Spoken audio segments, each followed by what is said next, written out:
Hello friends, मैं शैलेश स्वागत करता हूं आपका आपके अपने यूट्यूब चैनल परीक्षा रेस पर। दोस्तों, C TET, UP TET, super TET के मनोविज्ञान की आज की इस क्लास में हम अध्ययन करने वाले हैं स्किनर के सिद्धांत को, जिसे हम क्रिया प्रसूत अनुबंधन का सिद्धांत भी कहते हैं। इसके पहले हमने थांडाई के प्रयास एवं त्रुटि के सिद्धांत को, उसके बाद पावलोव के शास्त्रीय अनुबंधन के सिद्धांत के बारे में पढ़ लिया है। आज हम अध्ययन करेंगे स्किनर के सिद्धांत को। आइए शुरू करते हैं आज की क्लास। अगर इसका आपको पीडीएफ चाहिए तो ज्वाइन कर लीजिए हमारे टेलीग्राम चैनल परीक्षा रेस को। अगर आप इस चैनल पर पहली बार विजिट कर रहे हैं तो चैनल को सब्सक्राइब करना ना भूलें। इसके साथ साथ अपने दोस्तों तक शेयर करिए। आइए शुरू करते हैं आज की क्लास। आज की क्लास है हमारे स्किनर के सिद्धांत पर, जिनका पूरा नाम है बीएफ स्किनर, ब्यूडरेट फ्रेडरिक स्किनर कहा जाता है इन्हें। 1938 में इन्होंने सबसे पहले चूहे पर प्रयोग किया था। उसके बाद 1943 में कबूतर पर प्रयोग किया था। चूहे पर इनका जो प्रयोग है ये बहुत ही महत्वपूर्ण है। इसी के आधार पर इन्होंने अपना सिद्धांत दिया था, जिसे क्रिया प्रसूत अनुबंधन का सिद्धांत या फिर नैमित्तिक अनुबंधन का सिद्धांत कहते हैं। इनके सिद्धांत के कुछ अन्य नाम भी हैं जो बहुत ही महत्वपूर्ण है। परीक्षाओं में अक्सर उन नामों को दे दिया जाता है और पूछ लिया जाता है, तो हम कई बार कंफ्यूज हो जाते हैं। तो उनके सिद्धांत के जो अन्य नाम हैं वो क्या क्या हैं, आइए देखते हैं। जैसे क्रिया प्रसूत अनुबंधन का सिद्धांत, इनका प्रमुख रूप से यही नाम दिया जाता है। इसके बाद है नैमित्तिक अनुबंधन का सिद्धांत। इसके बाद है सक्रिय अनुबंधन का सिद्धांत। इसके बाद है साधनात्मक अनुबंधन का सिद्धांत। देखिए, साधनात्मक अनुबंधन इसलिए कहा जाता है क्योंकि जब आगे हम इनके प्रयोग के बारे में देखेंगे तब समझेंगे कि चूहा जब पहली बार भोजन प्राप्त कर लेता है, उसके बाद जो है वो भोजन को प्राप्त करने के लिए जो अपना अनुबंधन करता है, उस लीवर को दबाता है स्किनर बॉक्स के अंदर। वहाँ पे जो है वो एक तरीके से अपना टारगेट करता है, यानी कि साधनात्मक अनुबंधन करता है। उत्सर्जित अनुबंधन का सिद्धांत, यह अनुबंधन अचानक से उत्पन्न होता है उसके सामने, इसलिए उसे उत्सर्जित अनुबंधन कहते हैं। क्योंकि उसे कुछ पता नहीं होता है, चूहे को भूख लगा होता है और इधर उधर अपना वो सब कुछ हाथ पांव मारता रहता है। अचानक से लीवर उसे दबता है, उसे भोजन की प्राप्ति होती है, तो अचानक से उत्सर्जित होता है व्यवहार उसका, इसलिए उसे उत्सर्जित अनुबंधन का सिद्धांत कहते हैं। कार्यात्मक अनुबंधन, मतलब वो कार्य करके अपना अनुबंधन करता है। और इंग्लिश शब्दावली की दो महत्वपूर्ण है, ये ऑपरेंट थियरी भी इसे कहा जाता है और इसे आरएस थियरी कहा जाता है। जैसे हमने थांडाई के सिद्धांत को पढ़ा कि उसमें ESR थियरी था, या फिर पावलोव को भी अगर आप देखते हैं तो वहाँ पे आपको मिलता है ESR, यानी स्टिमुलस रिस्पांस थियरी होती है। यानी कि जो वो होता है समय, यानी कि जो स्टिमुलस होता है, स्टिमुलस के आधार पर जो अनुक्रिया करता है वो होता है। तो स्टिमुलस होता है, रिस्पांस होता है, लेकिन यहाँ पे इन्होंने उसको एकदम विपरीत कर दिया है। इनका है कि पहले रिस्पांस होता है, उसके बाद स्टिमुलस प्राप्त करता है, यानी चूहा पहले क्रिया करता है, उसके बाद भोजन यानी स्टिमुलस को प्राप्त करता है। तो क्या है इनका प्रयोग, आइए उसके बारे में हम देखते हैं। तो स्किनर का प्रयोग है 1938 में इन्होंने एक आवाज़ रोधी बॉक्स, जिसे स्किनर बॉक्स भी कहा जाता है, उस बॉक्स को लिया और कुछ इस प्रकार डिजाइन किया। जैसे उसमें एक साउंड लगाया, उसके साथ साथ उसमें लाइट लगाई और वहाँ पे एक लीवर यानी प्लेट लगाई, जिसको दबाने के पश्चात चूहे को भोजन प्राप्त होता। इसके साथ साथ वहाँ पे एक डिस्पेंस था। डिस्पेंस मतलब कि जहाँ से भोजन चूहे को मिलता। तो चूहे को इन्होंने बॉक्स में बंद कर दिया। जब चूहे को भूख लगती है तो वो भोजन प्राप्त के लिए इधर उधर पूरा टहलता रहता है, सब जगह कूदता फांदता रहता है, लेकिन उसे भोजन प्राप्त नहीं होता है। अचानक से उससे संयोगवश के उससे ये लीवर जो है दब जाता है, और जैसे ही लीवर दबता है लाइट जलती है और एक स्पीकर से एक आवाज़ आती है। उसके पश्चात उसे डिस्पेंसर से जो है भोजन की प्राप्ति हो जाती है। वो भोजन प्राप्त करके अपनी भूख को मिटा लेता है। फिर जो है जब उसे भूख लगती है फिर वो इधर उधर करता रहता है, फिर अचानक से उसे लीवर दबता है और भोजन प्राप्ति हो जाती है। तब उसे कहीं न कहीं उसके व्यवहार में अनुबंधन हो जाता है कि जब भी वह इस उपकरण को यानी इस लीवर को दबाएगा उसे भोजन की प्राप्ति होगी, और धीरे धीरे यह व्यवहार उसका अनुबंधन हो जाता है, यानी यह व्यवहार उसके व्यवहार में स्थापित हो जाता है। उसके पुराने व्यवहार में यह नया व्यवहार जुड़ जाता है। वो बार बार जब भी उसे भूख लगती है वो लीवर दबाता है और भोजन प्राप्त कर लेता है। तो इस तरीके से उस जो चूहे का अनुबंधन है वो हो जाता है। तो चूहे पर प्रयोग किया तथा प्राप्त निष्कर्षों के आधार पर 2 प्रकार की अनुक्रियाओं का उल्लेख किया है। इन्होंने जो ये प्रयोग किया इसी के आधार पर 2 प्रकार की अनुक्रियाओं का उल्लेख किया है, जिसको हम आगे देखेंगे। चूहा बॉक्स के अंदर लीवर दबाता है और भोजन प्राप्त करता है। यह एक सकारात्मक पुनर्बलन होता है।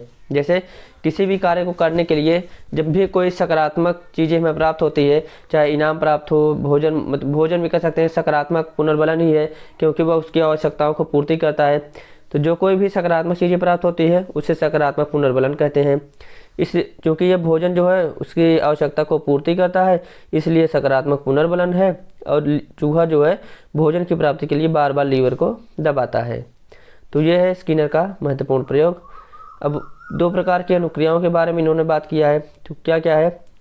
पहली है प्रकाशित अनुक्रिया। प्रकाशित अनुक्रिया मतलब कि जब स्टिमुलस आपके सामने हो, उसके पश्चात जब प्राणी जो है अनुक्रिया करता है, वह होता है प्रकाशित अनुक्रिया। स्टिमुलस यानी उद्दीपक को देखकर उसको प्राप्त करने के लिए या उसके संबंध में जो भी अनुक्रिया प्राणी के द्वारा की जाती है उसे प्रकाशित अनुक्रिया कहते हैं। इसे ESR थियरी भी कहा गया। जैसे स्टिमुलस रिस्पॉन्स थियरी, मतलब पहले स्टिमुलस यानी उद्दीपक होगा, उद्दीपक को देखकर ही रिस्पॉन्स किया जाएगा यानी अनुक्रिया की जाएगी, इसलिए इसे ESR थियरी के नाम से भी जाना जाता है। इनकी जो दूसरी अनुक्रिया है वो है उत्सर्जित अनुक्रिया। उत्सर्जित अनुक्रिया में क्या होती है कि प्राणी पहले अनुक्रिया करता है, उसके पश्चात उसे अचानक जो है उद्दीपक की प्राप्ति हो जाती है। स्किनर का जो महत्वपूर्ण प्रयोग है वो उत्सर्जित अनुक्रिया पर ही आधारित है। जैसे चूहा ने पहले जो है अनुक्रिया किया, यानी तमाम क्रियाएं करने के पश्चात उसे उद्दीपक की प्राप्ति होती है, इसलिए उसे कहा गया कि यस मतलब RS थियरी, यानी उसने पहले रिस्पॉन्स किया, उसके पश्चात जो है उद्दीपक की प्राप्ति हुई। तो ये प्राणी के सामने पहले कोई उद्दीपक नहीं होता है, अनुक्रिया के पश्चात उसके सामने उद्दीपक प्रकट होता है, इसलिए इसे RS थियरी कहते हैं। तो स्किनर के संबंध में महत्व बहुत ही महत्वपूर्ण है कि स्किनर ने जो ESR थियरी थी उसको जो है एकदम से बदल दिया, उसको एकदम अपोजिट कर दिया, ESR थियरी को RS थियरी में परिवर्तित कर दिया। यानी इसके पहले जो पावलोव थे या फिर थॉर्नडाइक थे, उन्होंने कहा कि उद्दीपक को देखकर अनुक्रिया होती है, लेकिन स्किनर ने एकदम विपरीत कर दिया। इन्होंने कहा कि अनुक्रिया के पश्चात जो है उद्दीपक की प्राप्ति होती है। इनकी एक प्रमुख शब्दावली है टोकन इकोनॉमी। टोकन इकोनॉमी के बारे में जान लेते हैं। जैसे धन के बदले व्यवस्था बनाने के लिए दिया जाने वाला कोई कूपन या रसीद। जैसे आप कहीं पे जाते होंगे, जैसे आप सिनेमा हॉल जाएं या फिर किसी मार्ट में जाएं, वहाँ पर जो है कोई सामग्री आपको लेनी होती है, तो आप जो है पहले उस सामग्री का पैसा देंगे, आपको कूपन की प्राप्ति होती है। वही कूपन लेकर आप जो है उतने पैसे का आप सामान वहाँ पे खरीद सकते हैं। वैसे ही इन्होंने बताया कि एक बालक से किसी कार्य को करवाने हेतु उसे प्रोत्साहन देना पड़ता है, वही टोकन इकोनॉमी होती है। जैसे आप ये बालक से कहते हैं कि आप अगर ये कार्य करते हैं तो आपको हम ये पुरस्कार देंगे, तो उस पुरस्कार के बदले आप बालक से जो कार्य करते हैं वह पुरस्कार उसके लिए टोकन की तरह कार्य करता है। यही इन्होंने कहा टोकन इकोनॉमी।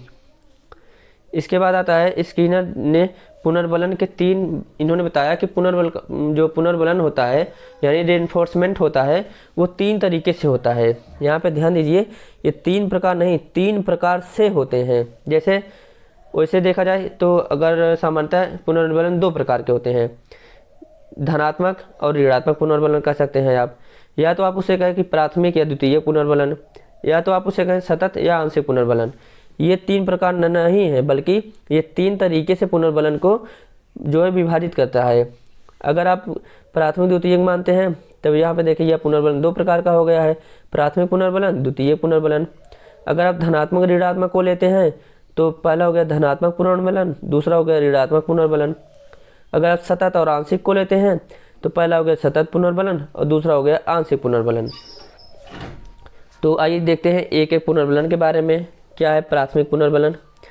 प्राथमिक पुनर्बलन वे पुनर्बलन जो हमारी प्राथमिक आवश्यकताओं जैसे कि जो जन्मजात आवश्यकताएं होती हैं उससे संबंधित होते हैं। जैसे व्यक्ति जो जन्म लेता है, कोई प्राणी जो जन्म लेता है, उसके पश्चात उसकी जो दैहिक आवश्यकताएं होती हैं उसको पूरा करने के लिए जो पुनर्बलन उसे दिया जाता है वही होता है प्राथमिक पुनर्बलन। जैसे प्राणी पैदा होता है, फिर उसे जीने के लिए उसे भोजन की आवश्यकता होती है, पानी की आवश्यकता होती है, नींद की आवश्यकता होती है, आराम की आवश्यकता होती है। ये तमाम चीज़ें जो उसके शारीरिक आवश्यकताओं को, दैहिक आवश्यकताओं को पूरा करते हैं, उन्हें प्राथमिक पुनर्बलन कहा जाता है। इसके बाद आता है द्वितीय पुनर्बलन। क्या होता है? व्यक्ति की दैहिक आवश्यकताओं के बाद जो उसकी आवश्यकताएं होती हैं, जैसे अगर वो समाज में रह रहा है, उसकी जो सामाजिक मान्यता होनी चाहिए, समाज में उसे कोई न कोई पद प्राप्त होना चाहिए, वह जो है समाज में अपना एक प्रतिष्ठा स्थापित करना चाहता है, किसी भी अच्छे कार्य के लिए उसे बड़ा पुरस्कार चाहिए होता है, वो समाज का नेतृत्व करना चाहता है, लीडर बनना चाहता है। तो ये तमाम जो पद प्रतिष्ठा होती हैं, कोई डॉक्टर बनना चाहता है, कोई अध्यापक बनना चाहता है, कोई इंजीनियर बनना चाहता है, ये तमाम जो भी किसी न किसी पद की प्राप्ति के लिए जो व्यक्ति इच्छा रखता है, ये सभी जो है उसके द्वितीय पुनर्बलन कहलाते हैं। यानी शारीरिक आवश्यकताओं को छोड़कर बाकी जो उसकी आवश्यकताएं होती हैं, ऐच्छिक आवश्यकताएं होती हैं, वो होती हैं द्वितीयक आवश्यकताएं, यानी द्वितीयक पुनर्बलन। इसके बाद देखते हैं धनात्मक पुनर्बलन क्या है। व्यवहार में नया व्यवहार जोड़ना ही धनात्मक पुनर्बलन कहलाता है। जैसे कोई अच्छा कार्य कर रहा है, आप उसे बोले कि शाबाश बेटा, आपने बहुत अच्छा कार्य किया, तो वो एक तरीके से मोटिवेट होता है कि हाँ, हमें अच्छा कार्य किया, इसलिए हमें शाबाशी मिल रही है। उसके पश्चात जैसे मान लीजिए कोई सीख रहा है, सीखने के दौरान अगर उसे कुछ नया सीखने को मिलता है उसमें, यानी कि वो अपने व्यवहार में, कोई भी व्यक्ति जब कोई भी नई चीज़ सीखता है तो उसके व्यवहार में कहीं ना कहीं कोई चीज़ जुड़ रहा है, यानी कुछ न कुछ उसके व्यक्तित्व में प्लस हो रहा है, उसके व्यवहार में कुछ न कुछ प्लस हो रहा है। तो सीखना हो गया, उसमें जो नया व्यवहार जुड़ रहा है वो धनात्मक पुनर्बलन हो गया। कोई सिखा रहा है, जैसे अध्यापक कोई चीज़ सिखा रहा है, तो कहीं ना कहीं सिखाने के दौरान भी अध्यापक भी कुछ न कुछ सीखता रहता है बच्चों से कि उसे किस तरीके से सिखाना है, किस परिस्थिति में कौन सी विधि का प्रयोग करना है। तो शिक्षक भी कहीं ना कहीं कुछ न कुछ सीखता रहता है, उसके व्यवहार में कुछ न कुछ नया परिवर्तन होता रहता है, जिसे धनात्मक पुनर्बलन कहा जाता है। जैसे कोई अच्छा कार्य करने के पश्चात पुरस्कार की प्राप्ति हो जाती है, वो भी धनात्मक पुनर्बलन होता है। आप किसी के लिए कोई कार्य करते हैं, वो आपको जो है धन्यवाद देता है, तो वो भी आपके लिए धनात्मक पुनर्बलन होता है। इसके बाद होता है ऋणात्मक पुनर्बलन। व्यक्ति के कार्य में उत्पन्न बाधा को हटाकर पुनर्बलन देना ही ऋणात्मक पुनर्बलन होता है। यहाँ पे ध्यान दीजिएगा, अक्सर जो है आप इसको लेकर कंफ्यूज होते होंगे कि ऋणात्मक पुनर्बलन क्या होता है। ऋणात्मक पुनर्बलन का मतलब ये नहीं होता है कि व्यक्ति कोई कार्य कर रहा है तो गलत कार्य कर रहा है तो उसको हम पीटें, उसको डांटें, मारें, ऐसी बात नहीं होती है। ऋणात्मक पुनर्बलन होता है कि कोई कार्य करने के दौरान अगर कोई बाधा उत्पन्न होती है तो उस बाधा को हटा देना ही ऋणात्मक पुनर्बलन होता है। यानी व्यवहार में से कुछ काट कर हटा देना ऋणात्मक पुनर्बलन होता है। जैसे आप समझिए कि आप रास्ते में कहीं जा रहे हैं और रास्ते में कोई ऐसा पत्थर मिलता है जो आपके मार्ग में बाधा उत्पन्न कर रहा है, उस पत्थर को उस रास्ते से हटा देना ही मतलब ऋणात्मक पुनर्बलन होता है। अगर आप उस पत्थर को रास्ते से हटा देते हैं तो वो आपके लिए रास्ता सुगम हो जाता है और अन्य व्यक्तियों के लिए भी वो रास्ता सुगम हो जाता है। जैसे और उदाहरण से समझिए, जैसे सर्दी के मौसम में ठंडी लगती है, हमारे शरीर को ठंड लगती है, तो उस ठंड से बचाव के लिए हम उस ठंडी को, जो हमारी ठंड हमें लगने वाली है, उसको हटाने के लिए जो हम गर्म कपड़े पहनते हैं, ऊनी कपड़े पहनते हैं, वो कपड़े जो है ऋणात्मक पुनर्बलन का कार्य करते हैं। यानी ठंड से हमसे दूर रखने के लिए, हमारे शरीर को ठंड से बचाने के लिए जो हम गर्म कपड़े पहनते हैं, वो गर्म कपड़े जो हैं उस ठंड के लिए ऋणात्मक पुनर्बलन का कार्य करते हैं। और समझिए, जैसे अधिगम के दौरान जो अधिगम का पठार होता है, वो पठार ना हो इसके लिए जो हम बीच बीच में ब्रेक लेते हैं, वो भी हमारे लिए ऋणात्मक पुनर्बलन का कार्य करता है। तो ये तमाम चीज़ें हैं जो ऋणात्मक पुनर्बलन से संबंधित हैं। कई बार जो है परीक्षाओं में हम इसको लेकर कंफ्यूज हो जाते हैं कि ऋणात्मक पुनर्बलन का मतलब होता है कि गलत कार्य के लिए उसे दंड देना। यहाँ पे ऋणात्मक पुनर्बलन जो है दंड से संबंधित या फिर सजा से संबंधित नहीं होता है। इसके बाद आता है सतत पुनर्बलन। सतत पुनर्बलन होता है कि प्रत्येक सही क्रिया के लिए नियमित रूप से दिए जाने वाला पुनर्बलन सतत पुनर्बलन होता है।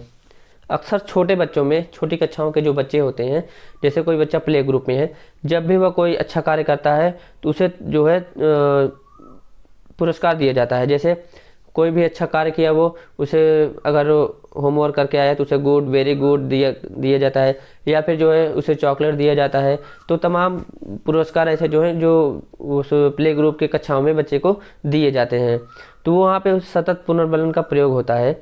जबकि जो सतत पुनर्बलन होता है, सतत का मतलब ये होता है कि कंटिन्यूअस, जैसे आपने पढ़ा होगा कि सतत मूल्यांकन यानी लगातार होने वाला मूल्यांकन, वैसे ही होता है सतत पुनर्बलन यानी कंटिन्यूअस रेनफोर्समेंट, यानी कि जो निरंतर दिए जाने वाला पुरस्कार होता है उसे ही सतत पुनर्बलन कहते हैं। बच्चा जब भी कोई भी सही क्रिया कर रहा है, जब भी कोई सही कार्य कर रहा है, उसे तुरंत पुरस्कार दे दिए जाना चाहिए। ऐसा जो है छोटी कक्षाओं में होता है। उसके बाद होता है आंशिक पुनर्बलन। आंशिक पुनर्बलन को सबसे उपयुक्त माना गया है, सबसे प्रभावशाली माना गया है, क्योंकि आंशिक पुनर्बलन ऐसा पुनर्बलन होता है जो अब बड़ी कक्षाओं में इसका उपयोग होता है या फिर बड़े स्तर पर इसका प्रयोग होता है कि हमेशा हर सही कार्य के लिए पुरस्कार नहीं दिया जाता है। यहाँ पे पुरस्कार देने के भी 4 तरीके हैं, यानी आंशिक पुनर्बलन जो होता है ये 4 प्रकार के होते हैं। जैसे परिवर्त अंतराल आंशिक पुनर्बलन। परिवर्त अंतराल का मतलब होता है कि अंतराल यानी जो समय अंतराल होता है उसको बदलते रहना चाहिए, उसको परिवर्तित करते रहना चाहिए। यानी ऐसा नहीं होना चाहिए कि प्रत्येक 2 दिन बाद जो है किसी बच्चे को पुनर्बलन दिया जाएगा, ऐसा नहीं होना चाहिए, बल्कि जो है वो परिवर्तन होता रहना चाहिए कि बच्चे को भी नहीं पता होना चाहिए कि उसे पुनर्बलन कब मिलने वाला है। और दूसरा है निश्चित अंतराल, यानी कि अंतराल निश्चित होना चाहिए, जैसे कि प्रत्येक 1 घंटे बाद आपको चॉकलेट दी जाएगी, ऐसा भी नहीं होना चाहिए प्रत्येक 2 दिन बाद आपको जो है ये पुरस्कार दिया जाएगा, ऐसा नहीं होना चाहिए। ये भी एक उसका प्रकार ही है, लेकिन ये ज़्यादा उपयोगी नहीं होता है। जैसे बच्चे को अगर पता ही होगा कि 1 घंटे बाद उसे चॉकलेट मिलने ही वाला है, तो उसका जो है उसके अंदर वो कोई मोटिवेशन नहीं होगा, वो सोचेगा कि हम कार्य को करें या फिर ना करें, हमें चॉकलेट तो मिलने ही वाला हो है। तो ऐसा नहीं होना चाहिए।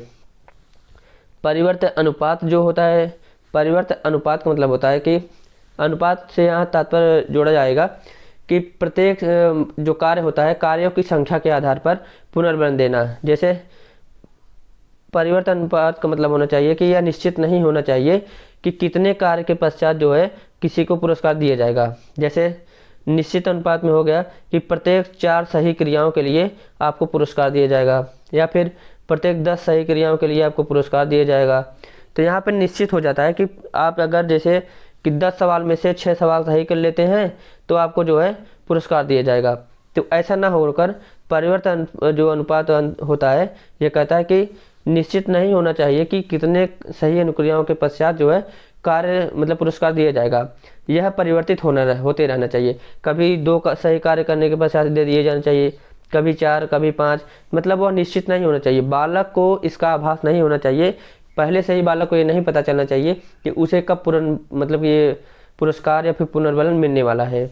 यह निश्चित नहीं होना चाहिए। अचानक से जब उसे मिलेगा तो उसे जो है एक खुशी मिलेगी और वो मोटिवेट होगा।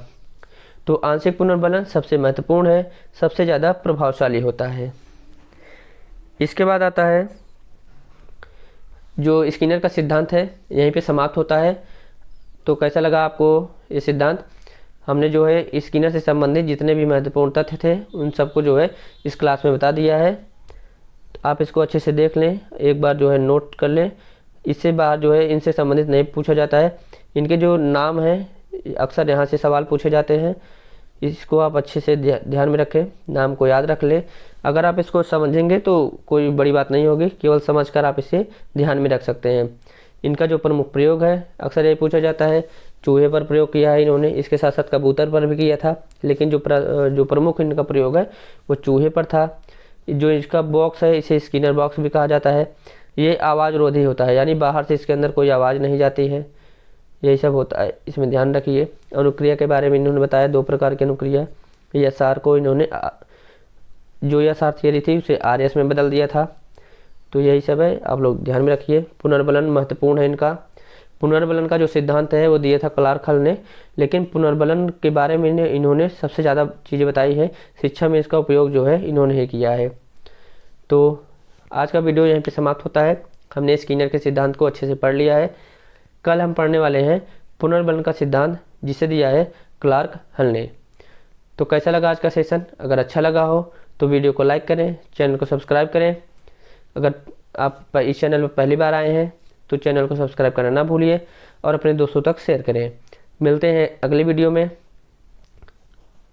एक नए टॉपिक के साथ। तब तक के लिए धन्यवाद। नमस्कार।